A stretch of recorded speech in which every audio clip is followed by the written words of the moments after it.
नमस्कार दोस्तों, आज हम बात करने वाले हैं निपाह वायरस के बारे में। दोस्तों, आप सभी के मन में बहुत सारा क्वेश्चन यहां पर उठ रहा होगा कि आखिरकार ये निपाह वायरस है क्या, कैसे फैलता है ये निपाह वायरस, इस निपाह वायरस का क्या लक्षण है, इस निपाह वायरस से कैसे बचा जाए, इस निपाह वायरस का क्या उपचार है। तो आज के इस वीडियो में आपको इन सभी क्वेश्चन का आंसर मिलने वाला है। तो हेलो दोस्तों, मैं हूं गोविंद जायसवाल और आप देख रहे हैं GD study friend YouTube channel. दोस्तों, साल 1998 में मलेशिया और सिंगापुर में निपाह वायरस का पहला केस देखने को मिलता है। और इस मलेशिया में ये जो निपाह वायरस फैलता है वो पिग यानी कि सुअर से फैलता है। उसके बाद में अगर भारत की बात की जाए तो भारत में पहली बार 2018 में इस निपाह वायरस के 23 केस मिलते हैं। और इन 23 मरीजों में से अफसोस की बात है कि केवल 2 ही मरीज बच पाते हैं, बाकी जो 21 मरीज होते हैं उनका डेथ हो जाता है। तो आप यहां पर समझ सकते हैं कि ये जो निपाह वायरस है वो कितना ज्यादा खतरनाक है। और अभी हाल ही में आपने सुना होगा कि केरल में इस निपाह वायरस के 6 केस मिले हैं, जिनमें से 2 मरीजों का डेथ हो चुका है और 4 मरीज अभी भी जिंदा हैं। और इसी कारण से केरल के सभी स्कूल और कॉलेज और कोचिंग संस्थान को कुछ दिनों के लिए बंद कर दिया गया है, जिससे कि ये जो निपाह वायरस है ये फैल ना पाए। दोस्तों, निपाह वायरस उच्च मृत्यु दर वाला चमगादड़ जनित वायरस संक्रमण है, जो कि कोरोना वायरस से भी ज्यादा खतरनाक है। अब ये कोरोना वायरस से भी ज्यादा खतरनाक क्यों है, इसको बहुत ही बारीकी से आप समझिए। दोस्तों, कोरोना वायरस से पीड़ित व्यक्ति का जो डेथ रेट था, मृत्यु दर था, वो था 2 से 3%। और 2 से 3% मृत्यु दर होने पर भी कितना ज्यादा तहलका मचा था पूरे पृथ्वी पर, यह चीज आपने देखा होगा। लेकिन ये जो आपका निपाह वायरस है, इससे पीड़ित व्यक्तियों का जो डेथ रेट है वो है 40 से 70%। तो आप सोच सकते हैं कि ये जो निपाह वायरस है ये कितना ज्यादा खतरनाक है। तो आओ अब हम समझते हैं कि ये जो निपाह वायरस है ये कैसे फैलता है। दोस्तों, केरल में जो निपाह वायरस फैला है ये चमगादड़ से फैला है। और आपको पता होगा कि केरल में बहुत बड़े बड़े पेड़ होते हैं, ताड़ी के पेड़ हो गए, नारियल के पेड़ हो गए, खजूर के पेड़ हो गए, भारी मात्रा में पाए जाते हैं, ये आपको पता होगा। और वहां पर ये जो चमगादड़ हैं ये पर्याप्त मात्रा में पाए जाते हैं। अब चमगादड़ों में जैसे मान लीजिए कई ऐसे चमगादड़ हैं जो निपाह वायरस से पीड़ित है, दूषित है, तो वो क्या करते हैं कि जाकर किसी फल पर बैठते हैं या उस फल को खा लेते हैं। तो होता क्या है कि उस चमगादड़ से ये निपाह वायरस इस फल में आ गया। अब वो फल नीचे गिरा या तोड़कर कोई व्यक्ति ले गया, खा लिया, तो उस व्यक्ति में ये निपाह वायरस फैल गया।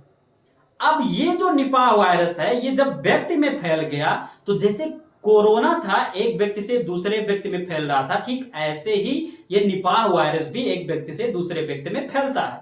और खासकर बात यहां पर ध्यान दीजिए कि ये केवल और केवल इंसानों में नहीं फैलता है, जानवरों में भी फैल सकता है। क्यों? क्योंकि जो 1998 में मलेशिया और सिंगापुर में जो केसेस मिले थे वो किससे फैले थे? वो फैले थे पशुओं से, अर्थात पिग यानी सुअर से फैला था। तो अगर सुअर से निपाह वायरस फैल सकता है तो सुअर में भी तो निपाह वायरस जा सकता है। तो इस तरीके से ये पशुओं में भी फैल सकता है और इंसानों में भी फैल सकता है। तो इसका फैलाव कोविड-19 यानी कोरोना से कुछ ज्यादा ही आप ये समझ सकते हैं। तो आओ अब हम जानते हैं कि इस निपाह वायरस से पीड़ित व्यक्ति के लक्षण क्या है उनको। दोस्तों, लक्षण की अगर बात करें तो कुछ ऐसे व्यक्ति हैं जिनमें 7 से 14 दिनों तक कोई लक्षण ही नहीं दिखता, फिर अचानक से वो भयावह रूप ले लेता है। और अगर नॉर्मल लक्षण की बात किया जाए तो सांस लेने में दिक्कत, गले में खराश, खांसी, उल्टी आना, चक्कर आना, बुखार होना, निमोनिया और 24 से 48 घंटे में कोमा में चले जाना, ये सब सारे लक्षण हैं इस निपाह वायरस से पीड़ित व्यक्ति के।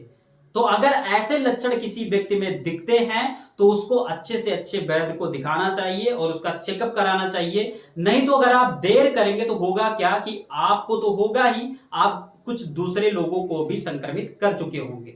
तो आओ अब हम जानते हैं कि इस निपाह वायरस से कैसे बचा जाए। दोस्तों निपाह वायरस से बचने के लिए आपको शुद्ध फलों का उपयोग करना है, कटे पिटे फलों का यूज नहीं करना है, क्योंकि हो सकता है कि वो जो कटा पिटा फल हो उसको किसी चमगादड़ ने ही काटा हो, तो उससे आपको फैल सकता है। उसके बाद में ताड़ी का सेवन नहीं करना है।